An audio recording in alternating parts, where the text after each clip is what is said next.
It is lame as fuck. It is lame as fuck to look at a woman and be like, the only reason why she got this is because she's pretty and young. Some of you are starting to sound a lot like men. I'm just going to say it. Like, I'm sorry.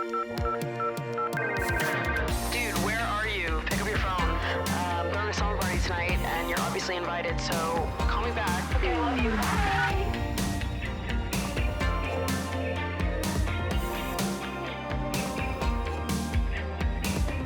What's up, you guys, and welcome back to Emotionally Online, the weekly summer party for spilling guts and sharing secrets, hosted by yours truly, the one and only Maddie Drosbeck, who is 28 years old, bitch. I turned 28 on March 5th, just a few short days ago, and I am loving it. I love on birthdays when people are like, what do you feel like? Do you feel any different? And everyone's like, ha ha ha, expecting you to say, no, I feel the same, because that'd be so silly. But I'm here to tell you that the moment, the millisecond that I turned 28, I felt it deep within my bones. I knew that I had turned the sexiest age ever. Okay, I have been looking forward to being 28 since I was 14 years old. I just feel like when I was growing up, and taking in information, learning things, okay? When I was in my season of realizing things, I felt like everyone cool was 28. 28 was just like the hottest, sexiest year to me. I raise you this. Lady Gaga art pop era. Oh, how old was she? 27, 28. Let's fucking go. Okay? 28, sexiest year. Sexiest year, hottest year, here I am. And fuck a 27 club. Oh, and what about that? All right. I am feeling so good. I'm feeling so 28. And I'm thinking that this year is going to be a year where I bring back cringe in a major way. Okay. I'm talking, we need to go all the way back to where we used to be. Ooh, and it's all right, and it's coming. Oh, we gotta get it right back to where we started from. That's exactly what I'm doing this year. During my 28th year, I intend to become the cringiest version of myself yet.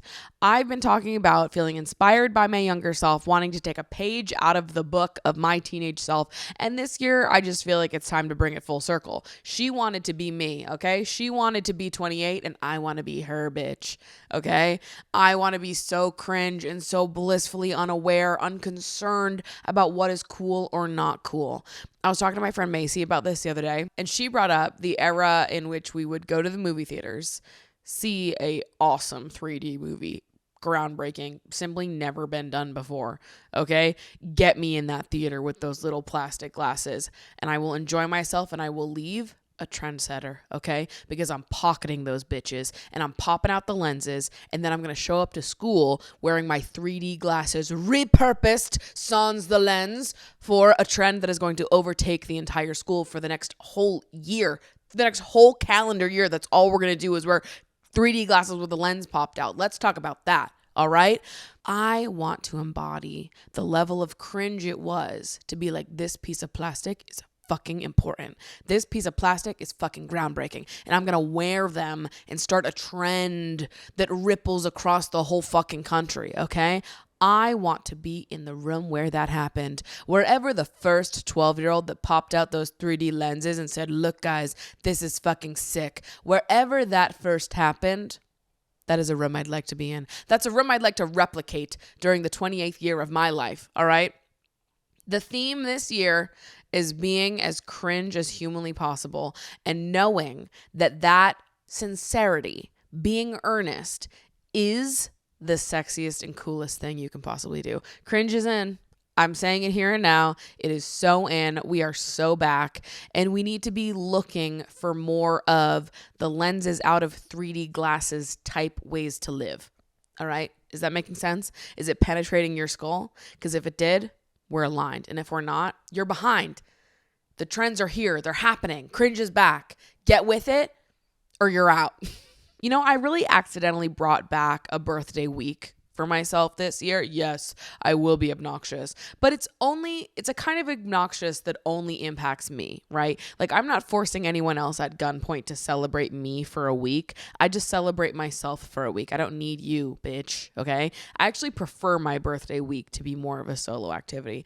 But I did accidentally sort of set up a birthday week for myself this year, or really, I guess it was sort of coincidental the way that things worked out. The Oscars were on March 2nd, which was a Sunday, the beginning of my birthday week. I threw a little Oscars party. It was beautiful and gorgeous and so much fun. And I have so much to say about the fucking Oscars. So let's put a pin in that one. And then I was invited to go see All Nighter, a new play with like an absolutely stacked cast. One of the girlies from Sex Lives of College Girls is in it.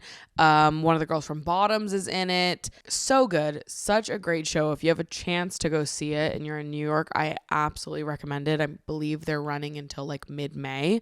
So if you have a chance, go get tickets, go head out and see that show. Then I went to the spa all day on my birthday, had a nice little relaxing day with some of my friends. Today I'm going to go see Mickey 17 at the movies. And then I'm going to come home and Lady Gaga's new goddamn fucking album comes out at midnight.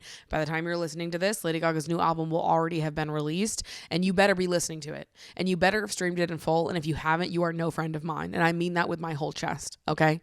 We are not friends if you did not listen to Mayhem in full. That's a requirement of being here in this space. All right? Turn off this podcast and go listen to Mayhem in full and then come back to me. All right? Or really just do that by next week, because next week we're going to absolutely talk about everything. So if you haven't listened to Mayhem in full by next week's episode, I'm going to be really mad at you, dude. I'm going to be really fucking mad at you. And then I'm doing a little birthday dinner for myself on Sunday with a big group of my friends. Like, what could be better? What could be better than this, okay? Oscars, me time, Lady Gaga. I am set for life after the week that I've had. My cup is just feeling full to the brim. Full to the brim. I'm overjoyed. I'm so happy to be here. Vibes are so good. And honestly, I feel like the Oscars really set the tone for the week, starting us off beginning of the week with something to really rally behind and get excited about. I felt good about the way that the Oscars ended up shaking out. Some surprises, but most of like the awards that I knew or I had a feeling were going to go in directions that I didn't want them to. For example, Best Original Song and Best Supporting Actress. I knew that both of those were going to Emilia Perez beforehand, so I feel like I just accepted it within my bones and was like, you know what? Whatever else happens. These are the two things I'm willing to take L's on. Those are the two losses that I will concede in advance because we can't defeat Emilia Perez in those categories. Unfortunately, I wish that we could have. And honestly, I feel like I enjoyed most of the other nominees. I may not have loved them. Like I didn't love A Complete Unknown the way I loved Anora or The Substance or A Real Pain. There were some nominees that I was like mid on, but I didn't hate any of them besides Emilia Perez. Emilia Perez was the only nominee that I was fucking offended by, So once I conceded the two categories that I knew that Emilia Perez was going to get and just accepted that the winners were going to be some of these other ones. Now, obviously, I'm going to have my preferences. I'm going to have my favorites. But for a lot of the categories, there was like multiple options that I was going to be feeling good about, that I wouldn't have been mad about. All right. But obviously I'm rooting for who I'm rooting for. But to a certain degree, like the nominations are more the thing that I'm going to get fired up about because obviously a lot of my favorite movies of the year didn't get any nominations. So by the time we get to the show, like I've already processed a certain level of disappointment and disagreement that I have with the Academy. I'm working with what's left and looking at what's left. I'm going to have my opinions. I'm going to have my thoughts. I'm going to feel sort of middle of the road, maybe less passionate about some of them because these are a lot of my like mid-tier movies of the year. But overall, looking at the award show and all of the predictions and what actually won, I felt pretty good about how things ended up shaking out. I wasn't personally all that mad. Kieran Culkin won Best Supporting Actor. We knew he was going to, and thank God for that, because the second I saw A Real Pain, from the moment I walked out of that movie theater with my friends, I was like, he's going to be nominated, and I think he's going to win too. I just knew. It was one of those performances that I left, and I saw that movie in November, so I had seen a whole year's worth of movies at that point. I watched his performance, and I felt so immediately sure that that was the best performance I saw within a supporting actor all year long. No doubt in my mind, it was the best. So seeing him win was fantastic. Was super happy with that one. Looping back around to the Emilia Perez wins, obviously they won 2. They won for Best Original Song, and they also, Zoe Saldana won for Best Supporting Actress, which we accepted, and that's fine and whatever. But do I think that it is interesting and fucking stupid that during neither of the times that a member of the Emilia Perez cast or crew got up on stage to accept an award, nobody up on that stage bothered to mention trans people? Seems like maybe that would have been important for your movie that centers around a trans experience. May it have been a good portrayal or not. In the political climate we're currently in and all that the Trump administration is doing to disrespect and encourage discrimination against trans people, like, you'd think that that would have been like one of the more important things for you to touch on in your acceptance speeches. But no, not a word was uttered from those people on the Oscar stage about trans people. And I think you're fucking cowards for that. Deeply. I think you are cowards. And I think that fucking sucks. It's like my hate for this whole production just keeps getting more and more intense. Not only was it a shitty movie, not only was the movie bad, you know, but then we have all the drama that comes out after the fact. Carla Sofia Gaston's tweets, the accusation that Fernanda Torres's team was concocting the Emilia Perez hate to further her own campaign, and then to see them accept the awards and not acknowledge trans people at all. Like, you bitches are pissing me off at every turn, at every corner, with every piece of information that I learn about this production and the people who worked on it against my fucking will. I dislike it more. I thought it weren't possible. Against all odds, I thought I already disliked it the most that I possibly could. The universe finds a way to allow me to dislike it just a little bit more.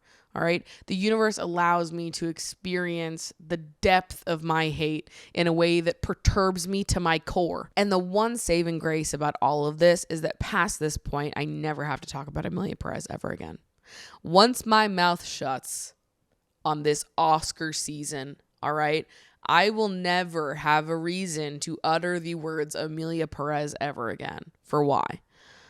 What a relief that is. And you know what?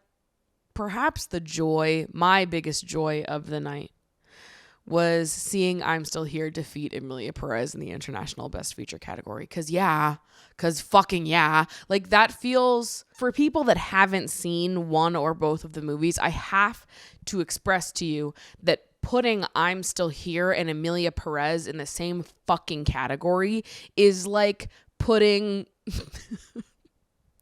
I don't fucking know, like, Silence of the Lambs versus Herbie Fully Loaded. It's like, let's take this masterpiece, this absolute masterpiece, and compare it to whatever that is. Honestly, that might even be a bad comparison because to my knowledge, Herbie Fully Loaded fucked. You get what I'm saying in terms of vibe, okay? You have something that's like a masterpiece versus something that was like a dinky little a Car That's Alive movie. You know what I mean? Maybe this was a bad comparison. It is egregious to compare these two films. I'm Still Here was fantastic. If you haven't gotten a chance to see I'm Still Here and to see the kind of knockout, breathtaking, earth-shattering performance that Fernanda Torres delivers, I urge you to. I urge you to, because it is one of the best performances I've seen in a very long time. I was struck by it, but God, we needed something to take down Emilia Perez, and I knew that I'm Still Here had it in her. So thank God, in the Best International Feature category, I'm Still Here saved us from what would have been the worst thing that's ever happened to me. And I'm not exaggerating. Best Actor going to Adrian Brody. This was as predicted. And deserved as well. I thought he was great in The Brutalist. Obviously, I had criticism for their use of AI, but multiple things can be true at once. The Brutalist is still a really fantastic film despite their use of AI, and I think that we can critique The Brutalist and critique the choices that they made, the corners that they cut on production, and also recognize that there is a lot of talent, and Adrian Brody gave a great performance, all things considered. So I wasn't mad about it. Would it have been my pick? No, I would have picked Coleman Domingo to win, but fine. Adrian Brody wins, fine. My thing with all of that, though, was he gets up on stage to accept this Oscar, and that man had no idea what the fuck that he was going to say. He gets up there, and first of all, he is talking so goddamn slow. Every word that exited his mouth, he's like, so this is quite crazy because I am so touched. And he was talking slow, saying a lot of things that I was like, okay, where are we going? What are we doing? Like, let's keep it rocking and rolling here, Mr. Brody. And then he's just trailing on and on. It's not even like what he was saying didn't make sense or that it was not meaningful. I was like, all right, cool. It was just taking him so fucking long to spit it out. And it wasn't like a prolific enough or fantastic enough speech to even warrant giving him that much time. Like, if he had come prepared and had like shit to say, and he had a speech that he was just trying to get out, and then the music starts cutting him off, and he's like, please turn it off, I've done this before, I need to say this, and he had like come prepared to get it all out, that would be one thing. But instead, I just felt like he waltzed his ass up there, had no idea what he was going to say, wasted a whole lot of fucking time talking in circles, and then was kind of an ass about it and was like, no, all of you guys are going to sit here and listen to me continue talk about nothing and hear this bullshit speech that I didn't prepare whatsoever for a full 5 minutes and 30 seconds. Meanwhile, they're giving the people who win for animation or visual effects, makeup and hairstyling, the shorts, like, you give those people a grand total of like 15 seconds to spit it all out and give each other a chance on the mic. They fully cut the mic out on one guy for Dune, I think it was, where there was like 3 of them up there and they let 2 of them speak and then fully cut the mic out on the third guy, and they weren't taking too much time. Meanwhile, they let Adrian Brody go for 5+ minutes saying fuck all. I can remember pieces of pretty much everyone else's speech besides his. It was that packed full of nothing. And I just thought he was a real ass about it. He was a real just kind of a douche. And like, if he had come prepared with a speech of like things he wanted to say and was like on a mission and was passionate about it, I would have been all for a 5-minute speech. Yeah, tell them to stop playing you off. Sit there, say what you have to say, like put your foot down. You earned it, whatever. I'm all for it if you actually have something to fucking say. He did not. He had nothing to say. He was just being a douche. So I hated that. I was rolling my eyes. I was like, oh, okay, here we go. And then Hulu committed a crime against me that was simply unspeakable, and I will be figuring out a way to get back at them. I don't know how yet, but understand that I'm brewing on it. That I am sitting here and I'm thinking about it, and it's all I'm thinking about. Hulu, you should be very afraid for when I figure out what the fuck I'm going to do. All right? That wasn't a threat. And also it is. Right before Best Actress, as they're announcing the nominees for Best Actress, the Hulu stream glitches out and shuts off entirely and is like, stream over. Thanks for watching, but the show is over. All right, everybody, I'll see you later. You can go home now. Nothing more to see here. Literally in the middle of, as they're announcing the nominees for Best Actress, about to announce who won, whole stream shuts down, and it's like basically the timer's up. It looked like it was as if they had set a time frame for the stream, like, oh, it's going to be live from 7 to 10:30. And then the second it struck 10:30, the shit ended and it was like, it's over, as if the Oscars were ever going to finish at the time they say they're going to fucking finish. I was watching it happen in real time at my Oscars party. I have fucking guests sitting here with me, and we all are like jaw on the floor, scrambling to find a fix here so we can watch the final few categories, the thing we've waited all goddamn night for. I was just sitting here like, how could they let that happen? Like, actually, how could Hulu let that occur? Because this was like the first year, I think, that Hulu was streaming it. So you could, if you had a basic Hulu account, you could watch the Oscars just on streaming. To fuck it up that badly is like quite prolific. And I was so mad. Right as it was happening, I was telling my friends, like, look up on Reddit, like, did this happen to everyone? Is this like an everyone thing, or is this an our device thing and we just got fucked individually? No, it was fucking everyone. The whole thing shut down. That is insane. That is literally insane that they didn't anticipate the Oscars going over or plan better or do a workaround. I don't know, fucking anything. It seems crazy to me that that would even be like on the table as a possibility of something that could happen while watching a stream of the Oscars. The next day, I was literally on all of Hulu's social media feeds refreshing, being like, I actually need them to issue a formal apology because that is how mad I am. Because you know what I had to do when Hulu stream stopped working is I had to pay $84 fucking dollars, something ridiculous like that, for YouTube TV so I could watch the final category at the fucking Oscars. I was so mad. So mad. I'm hosting a party. I've waited all night for this. I'm gonna watch the categories as they fucking come on. I want to see it in real time. So I paid $84 for YouTube TV just to watch who got announced for Best Picture. Dude, I was so mad. I'm still so mad. I feel like Hulu should refund me the $84 that I had to pay for YouTube TV because they fucked up. That is so stupid. And they should refund my Hulu subscription for the month because they fucked me. They fucked me royally. And I will never forgive and I will never forget. Hulu, you are on my shit list now, babe. For real. For fucking real. I couldn't believe it. I'm still gobsmacked about it. Fuck you, Hulu. Fuck you and all your little buddies, all right? I've had enough. You need to send me my money and give me a little kiss on the fucking forehead for how bad you fucked me. I'll never forgive you for this. I literally was about to go on Instagram being like, I'm going to commit homicide. But then I was like, I don't want to be accused of anything. I'm not actually trying to. All right, everybody calm down. God, I can't threaten companies anymore. What the fuck? So anyways, I paid $84.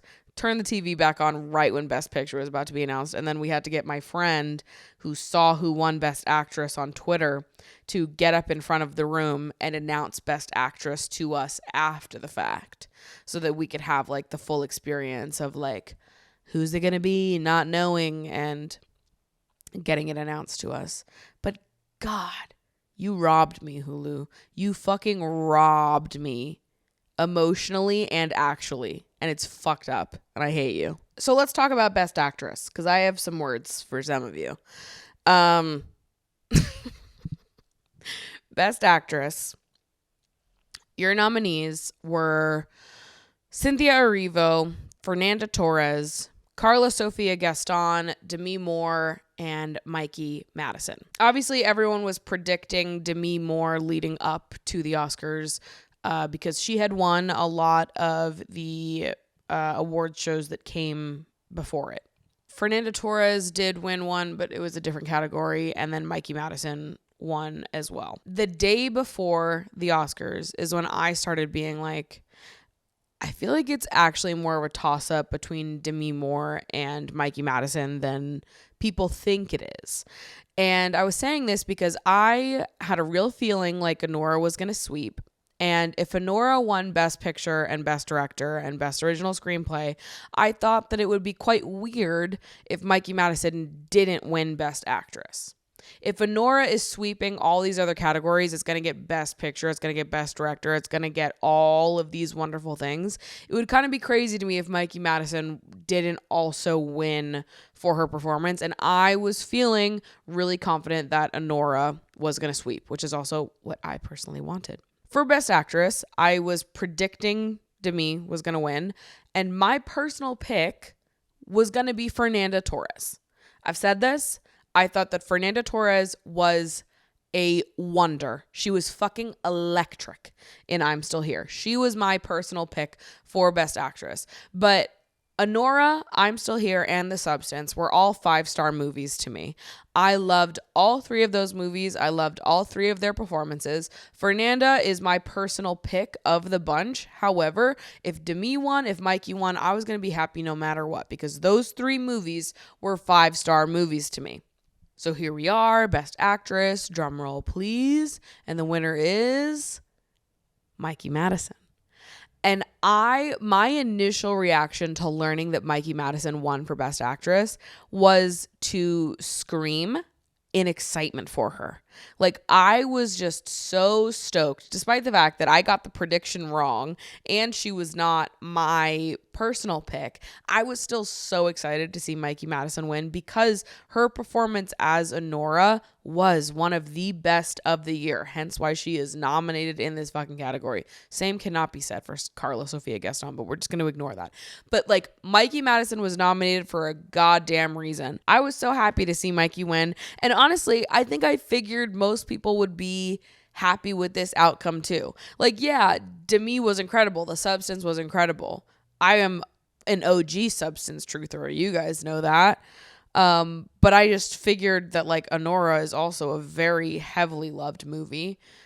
Surely people are also happy with this result. But I feel like I logged onto social media afterwards, went on Reddit, was scrolling through Instagram, watching through people's stories, just seeing what the people had to say.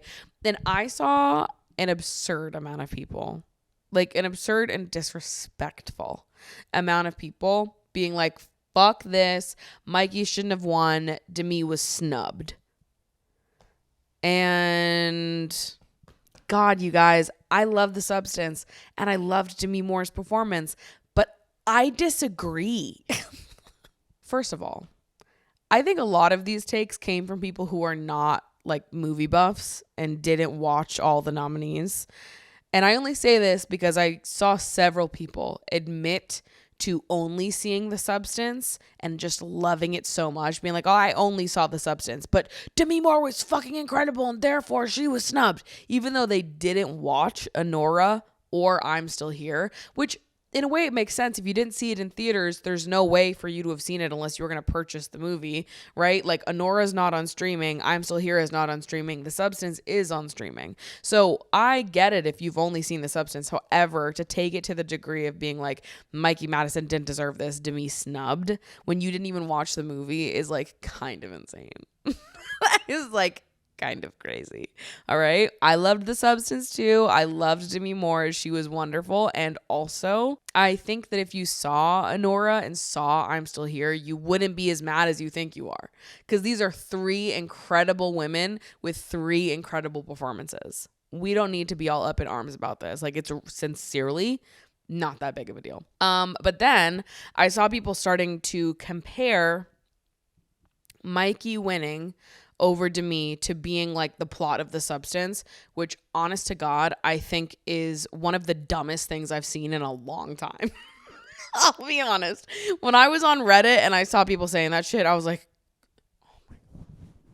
Critical thinking is so fucking dead, bro. Like, it is so fucking dead. Mikey won because she had a fantastic performance. Don't discount another woman's success because the woman you liked better didn't win. It's not like Demi Moore lost to someone that was undeserving. Mikey Madison had an incredible performance. That is why she won. It is lame as fuck. It is lame as fuck to look at a woman and be like, the only reason why she got this is because she's pretty and young. Some of you are starting to sound a lot like men. I'm just going to say it. Like, I'm sorry. I'm so sorry if I'm calling you out right now. But like, it is really not a great look to be like, this is the plot of the substance. Mikey Madison, a very talented, very deserving actress, winning an award that she very much deserves. And because the actress that you favored for the win, who also would have been deserving of it if she won, it just didn't go that way, because you favor her to basically be like, Mikey only won because she's young and hot, that's not hitting the way you think it is. I'll be honest. Number 2, the Oscars have long been a show that favored legacy. So Demi would have been the outcome that was most expected and was the most expected, not Mikey. And 3, Demi's loss of Best Actress does not deny the current momentum that she has in her career because of her portrayal of Elizabeth in The Substance, right? The nomination was the incredible part. When you are nominated for an Oscar, granted, there's one person in this category that I am ignoring, all right? But how it's supposed to go is we're honoring the 5 most prolific performances of the year. Demi Moore being nominated was the moment that would have mattered, not the win. A major point in The Substance is a commentary on how opportunities for older women in the entertainment industry dwindle the older that they get, which is not what's happening here. Demi Moore was just honored on the highest level for her performance in The Substance. She defied the odds. She has won many times throughout this award season. What are we talking about? And to be honest, you guys, if you were going to try to make the argument that anybody was robbed here, which I don't think they were because everyone did an amazing job, but if you were going to make the argument that anyone was robbed, it would not be Demi Moore, it would be Fernanda Torres. Demi Moore got many an accolade over the course of this award season. Fernanda Torres did not. But again, I believe that the nomination is the part that matters here, not the win. This is not the plot of The Substance. You are being a freak towards another very deserving woman who had a knockout performance this year. So maybe let's just chill out a little bit. Mikey Madison, I am so goddamn happy for you. You are so deserving of this, and I can't wait to see Mikey Madison win more Oscars and continue being an incredible force to be reckoned with. I love to see a woman this early on in her career doing so goddamn well. And then we get to Best Director and Best Picture, of which I was really rooting for Anora and Sean Baker. And luckily, all of my wildest dreams came true because Sean Baker won for Best Director and Anora won for Best Picture. I was screaming and shouting, okay? I stood up. I was out of breath. I was like, oh my God, yeah, let's fucking go. Let's go. Anora winning Best Picture. Sean Baker winning Best Director. I was so fucking excited. Seeing Anora, a movie with a $6 million budget, win up against movies that have hundreds of millions of dollars in budget was fucking incredible. It is such a massive win for indie filmmaking, and Sean Baker is such a fucking champion for indie filmmaking. I have continuously been so inspired by him throughout film school. When I learned about his films, the more I watch of them, the more I love them. And really following this award circuit closely, watching all the interviews, hearing what it is that he had to say, I was so continuously struck and inspired by his sort of philosophy on indie filmmaking. It was so deeply exciting to see a movie like this win, and I am loving what this means for the future of lower budget filmmaking, of indie filmmaking, the possibility. I just feel like it opened a fucking door, and that is so exciting. I have like a deep admiration for Sean Baker, for people who do it all. And Sean Baker, obviously he won Best Director. He also won Best Editing and Best Original Screenplay. Sean Baker is the editor for Anora. He was a screenwriter for Anora, director, producer. Like, Sean Baker is a do it all kind of person.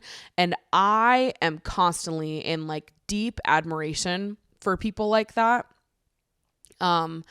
I love people that are, you know, have their hands in every bucket and are just like very involved in their craft. I love that he's a champion for the little guys. I love that in all of his movies, he'll have like one or two recognizable actors, and everyone else that's on that set is either a non-actor or an actor that has only had small roles in the past. To me, that really shows his chops as a director, that he's working with, you know, a lot of inexperienced actors on his sets. I just think that he is someone who really, he wears his beliefs so publicly and he really does ride for them. And I love it. I think he's doing great things for indie filmmaking, and to see him win is just like monumental. But I was watching an interview with him where he was talking about how he does everything. He's the director, the writer, the editor, the producer, and he was saying something about how like he hoped it didn't come off as him, you know, being overbearing or too controlling. It was just like part of the process for him. Part of the process of his movies is having his hand, you know, a big part of the whole thing start to finish, and how he does a lot of like the building of his movie in the editing room. And when I went to film school, editing has always been my favorite thing to do. Editing is my favorite part of the process. And I am also someone who has always felt like my projects come together in editing. I will write things. I will film things.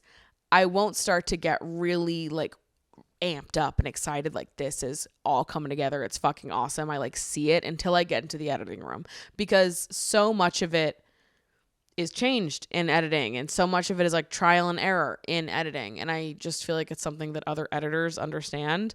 And so I guess there's a part of me that felt like, oh damn, it's really cool to see a director that I love, who I've enjoyed every single movie of, say something that I really resonate with deeply. And also I think it hit me because I feel like I felt really guilty for being the kind of person that wants to do it all.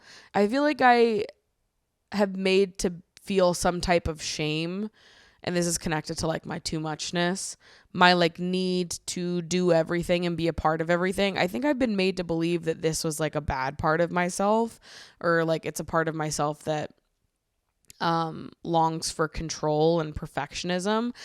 And I kind of loved hearing Sean Baker reframe it for me and be like, it's actually not like that. It's not about control or being overbearing or about perfectionism. It is just part of the process for me. And it was funny because it was one of those moments where I heard him say it and I'm like, yeah, that's how I feel.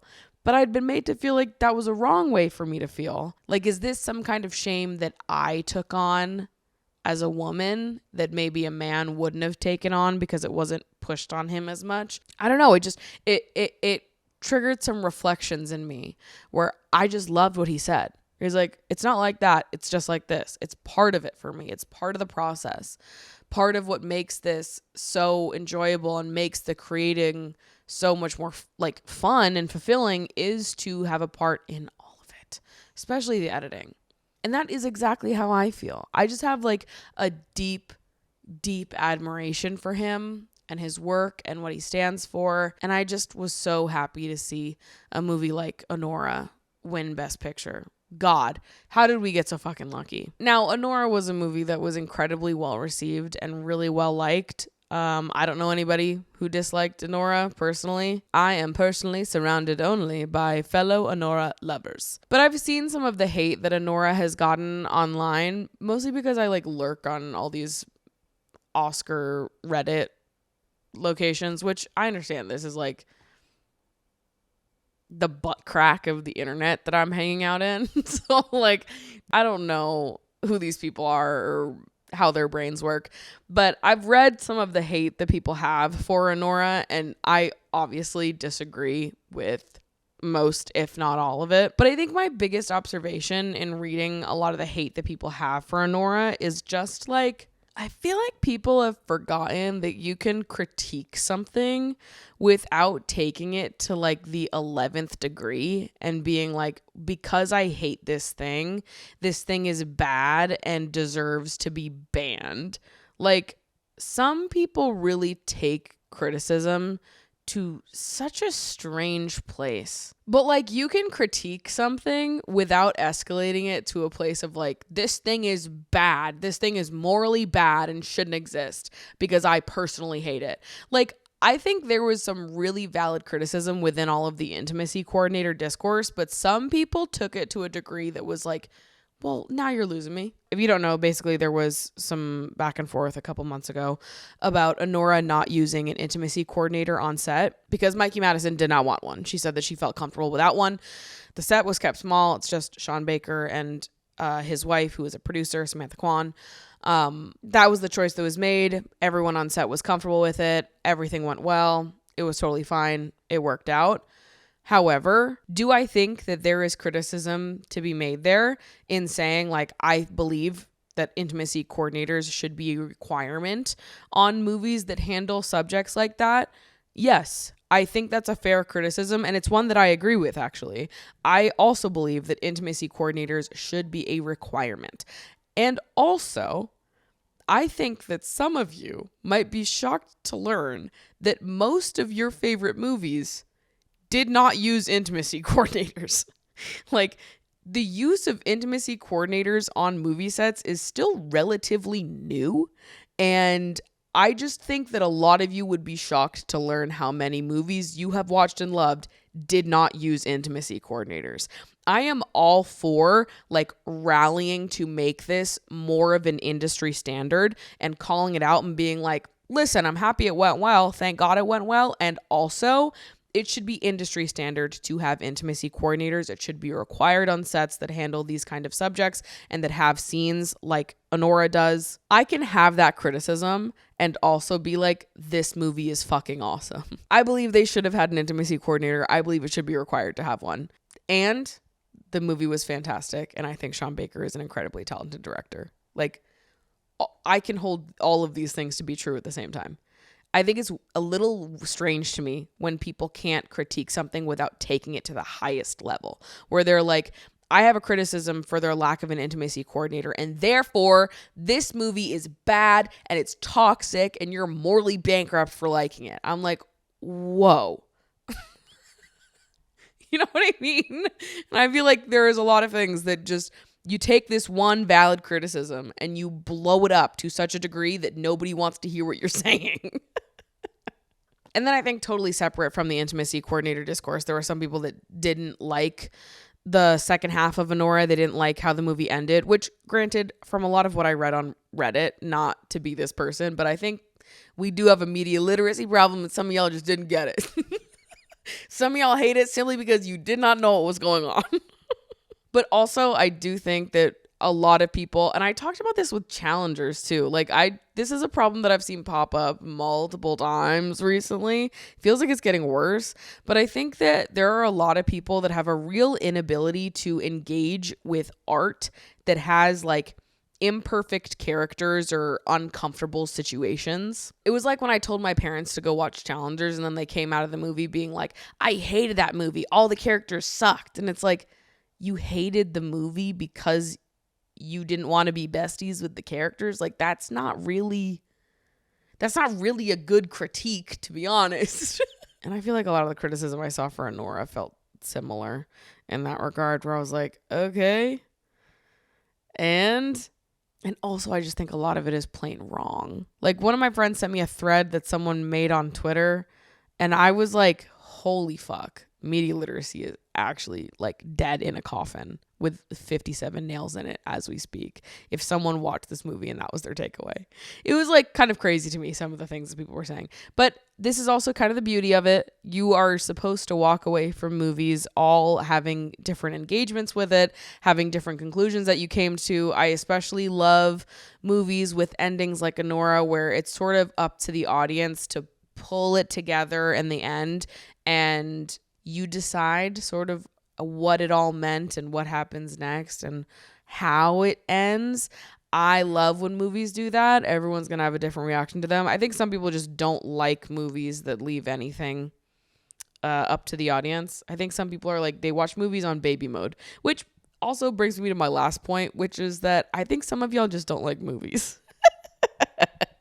I think some of y'all really want to watch movies on baby mode, and then you pick movies that you cannot watch on baby mode, and then you get mad when they're not baby moded. You know what I mean? Like, you're mad that you have to use your brain to like put together something in a movie, or that you have to work to understand an imperfect character or sit in an uncomfortable situation. Like, maybe you just don't like movies. Have we considered that one? But in conclusion, you don't have to like Anora. You don't have to like all the same movies that I like, or the same movies that, you know, the majority of us like even. If you look at all the love for Anora and you're like, you know what? I actually don't get that at all. I am a hater. I am a detractor. That is totally fine, queen. You do not have to like that movie. But I think I'm just growing frustrated of the very specific small group of people on the internet that critique something and then take it to a degree that is so unbelievable that it's like, you guys know that we can criticize things and also enjoy them. Did you guys not know that? Did you forget that you can like critique things that you also like? You're allowed to like it just because there are parts of it that you can critique. That is something that can happen. And you can criticize something and also dislike it without then being like, and anyone that likes it is morally bankrupt. Like, some of you need to fucking cool it. So anyways, I was really excited. So stoked to see one of my favorite movies of the year win Best Picture. So stoked to see Sean Baker, a director that I really admire and look up to, win at the Oscars. I still remember when I watched my first Sean Baker movie. It was Tangerine in college. One of my professors was talking about like how you didn't need the most expensive fancy equipment in order to make a compelling film because Tangerine was shot on an iPhone. And I went home and watched it and was obsessed. I've since watched almost all of Sean Baker's features and I've loved every single one. So I was so excited to see someone like him win. I think it means something fantastic for indie filmmaking. Mikey Madison is a force, an absolute fucking star, so deserving of her win. And I can't wait to see what she does next. Godspeed. So you know what? Do I agree with the Academy on everything? Did I agree with them on the nomination specifically? No, I did not. I disagreed with the Oscars a lot, actually. However, given the circumstances, where we ended up, who we ended up with, I was pretty happy with how everything shook out post-Oscars. I don't know. I feel like there were a lot of people that were like, 2024 was just like a bad year for movies. I didn't feel that way. Maybe I'm just a lover at the end of the day. No, I'm also a hater too, don't worry. But I was happy with it. I felt good. And now we're back on the grind. 2025 releases. See you next award season, I guess.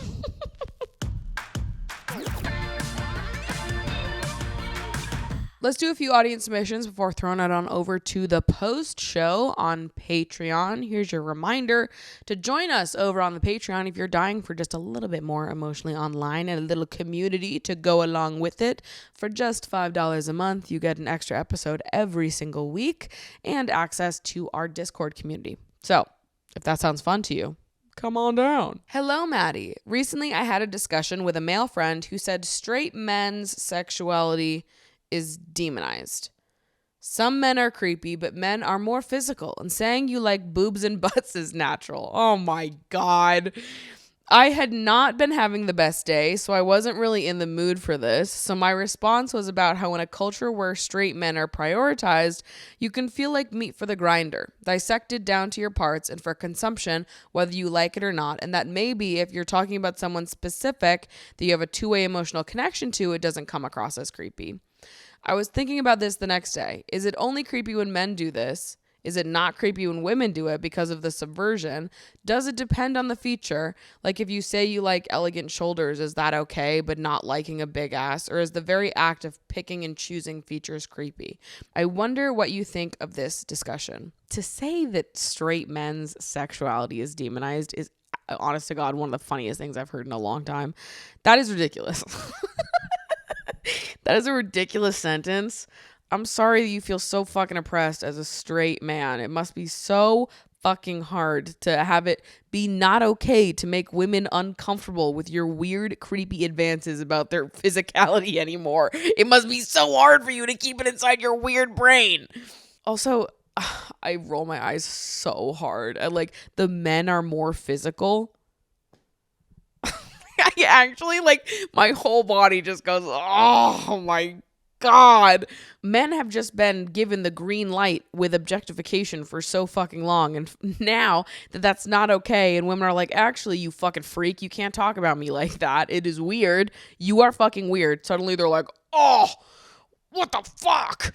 Biologically, men are just more physical. I literally physically have to say that I love someone's boobs and butt. Like, no, you don't. You're a weirdo freak. I don't know what to tell you. You are weird. You are weird. Ugh, my sexuality is being so demonized because I'm not allowed to say that this woman has beautiful knockers anymore. Like, I seriously need some of you to get a grip on reality. That is insane. So sorry. Hey, quick update. That's insane. Just so you know. And you were right to say what you said, that you can feel like meat for the grinder, dissected down to your parts for consumption, whether you like it or not. And exactly, if you're talking about someone specific that you have a two-way emotional connection to, it won't come off as creepy because it's consensual. But when you, a random man, are talking about a random woman and start objectifying her because you biologically need to talk about her boobs and butt, don't be surprised when people think you're fucking creepy. That is what happens. And let me just say, I don't think there's an apples to apples comparison here in the reversal. I think that like because of the culture, because of how men have been given the green light to objectify, and a lot of them feel like they are almost entitled to engaging in that objectification. I don't believe that there is a complete equivalent that you can do in like flipping it where it's like women to men. Is it only weird if men do it and not women? I don't think that there is an equivalent that women do. But for the record, yes, it still would be creepy if a woman was coming on heavily to a man that hadn't given any indication that he was into her about the outline of his penis and his fucking jeans. That is fucking weird too. Generally, it is weird to come on to someone so heavily and quite sexually without there being any indication that that is appropriate. I think that's generally, we can all get on board with that one. It's a little weird. And also, it's quite different to observe a feature that you might innocently think is beautiful or platonically think is beautiful. Oh, you have beautiful eyes. Your hair looks so good today. This outfit looks so good on you. You have great style. It's one thing to observe these features and traits in someone that you just think are awesome and beautiful, nice to look at. It brings out, the best in them. It's one thing to acknowledge things like that, and it's another thing to like make advances at someone. Like, it's one thing if someone says, you have such big, beautiful eyes. And it's another thing if someone says, you have such great blowjob eyes. Right? Really different things, despite the fact that they're complimenting the same feature. It's different. We all know what the difference is between complimenting someone because you're being kind and complimenting someone because you're being a freak and you're sexualizing the fuck out of them. We all know the difference between objectification and a compliment. The same way we know the difference between catcalling and a compliment. Like, these things have very different energies, despite the fact that they might be saying similar things or come to the similar root. Like, it's a different beast if a man that I've been on 3 dates with and I'm clearly into is like, you are so beautiful, I'm in love with your body, versus a man that I'm walking past on the street who I've never seen before looks at me up and down, licks his lips, and is like, I love your body, you're the most beautiful woman I've ever seen. Like, context matters. Who is saying it matters. Why they're saying it matters. Why they feel comfortable saying it matters. Because some people should feel comfortable saying it. People that I've been on dates with that I'm clearly interested in. I hope they feel comfortable complimenting me and like coming on to me because I fucking want them to, right? But this man who took one look at me for 5 seconds and then felt entitled to that kind of intimate interaction with me, that's fucking weird. That's an entitlement to women and their bodies, regardless of whether or not they're comfortable with it, that is fucking weird. And I just think that any man at this point, any adult man that pretends to like feign ignorance on this shit and act like he doesn't know the difference between complimenting someone and being normal and objectifying someone, to sit there and be like, straight men's sexuality is demonized, and act like a fucking idiot about all of it at this age is like, all right. We gotta just get away from men like that. I fear that we just need to get away. Like, when high schoolers say shit like that, it's one thing.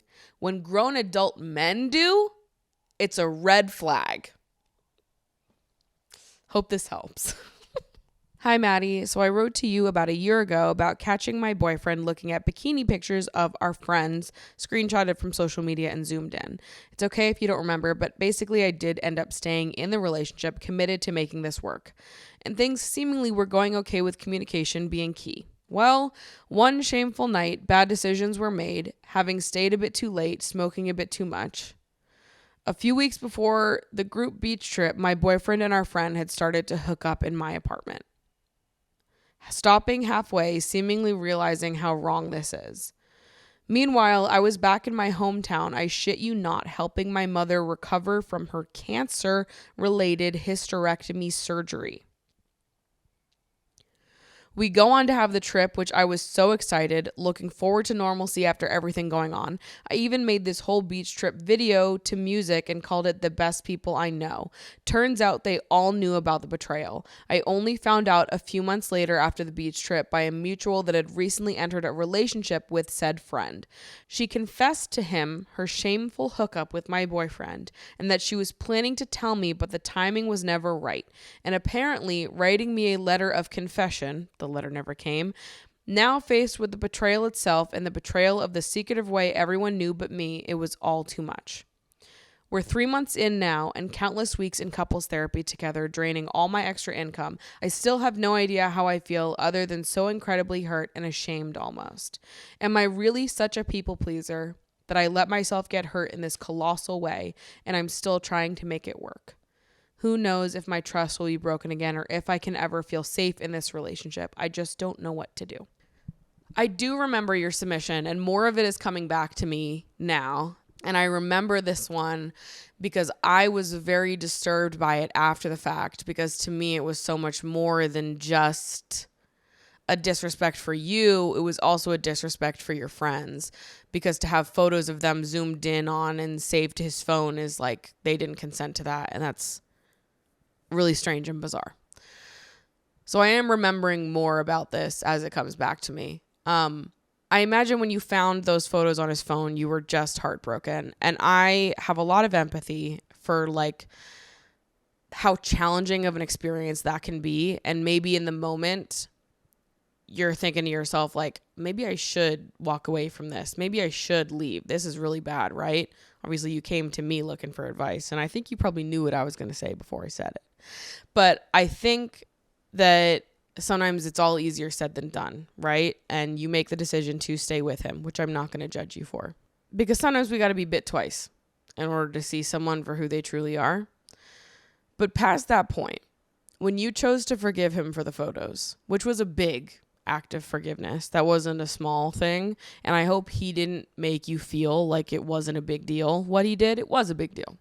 And you forgiving him was a big leap of faith that you were doing. You were offering him a big bit of forgiveness there that he, in my opinion, wasn't deserving of. You were doing him a solid. And he, in the face of that, decided to cheat on you with one of your friends. And it doesn't matter that they started and stopped. That literally means nothing to me. He cheated on you. And that is unacceptable, disrespectful, and continues to reinforce what you learned about him the first time. So now you have two examples. It wasn't just a fluke. It wasn't just a mistake. We have two examples of this kind of behavior from him. And I know how hard it is to walk away from someone that you love, that you want to just close your eyes and ears and be like, this didn't happen. We can get through this. I can forgive him for it. But this is now multiple examples of this kind of behavior and this kind of betrayal, I would be really worried if you chose to stay with him past this point. I think you have learned something valuable about the person that you are with. And I think if I were you, I would ask yourself why it is that you think this is the kind of love you deserve. Don't you think that you are deserving of someone who treats you better than this? Who is more respectful to you? Who values your love and companionship and relationship? Someone that doesn't objectify your friends' beach photos? Someone who doesn't make you feel the way that you feel right now? I think a lot of times women are made to feel like they are required to like fight for their relationships and make it work and just get through it. And I'm here to tell you that you don't need to do that. And that you don't need to forgive him. And you don't need to get past this. And you don't need to drain your bank account on couples therapy for a man who has now proven to you twice that he is okay with disrespecting you. Don't let him do it a third time. If you want my advice, don't let him do it a third time. You were forgiving the first time. You gave him a second chance. I don't think you need to feel ashamed for that. I think it's a choice that a lot of us make when we are in love with someone. All right? Even if all the evidence is looking at us in the face and we're like, yeah, I know it's bad, but I'm still going to go back to him. I'm still going to forgive him. Most people can relate to doing that at least once in their life. I don't think it's something you need to feel ashamed about. I don't think it's something you need to feel guilty about. But I do think it's something that you can learn from. I do think it's something that should bring up questions for you now that it's happened a second time. The first time you reacted with forgiveness, you worked through it, got to the other side, whatever. Okay. Now he does it a second time. And this time it's not just screenshots on his phone, but he's actually physically cheating on you. Why do you think you are deserving of a relationship like this? Do you not believe that you could be in a relationship with someone who would never do this to you? Because you absolutely can be, and it doesn't have to be like this. Sometimes we compromise our self-worth in pursuit of love. We accept disrespect that we probably wouldn't accept from any other person because we have internalized some deeper belief about ourselves and what kind of love we are deserving of. To forgive him a second time, to give him a third chance, I think would be a mistake.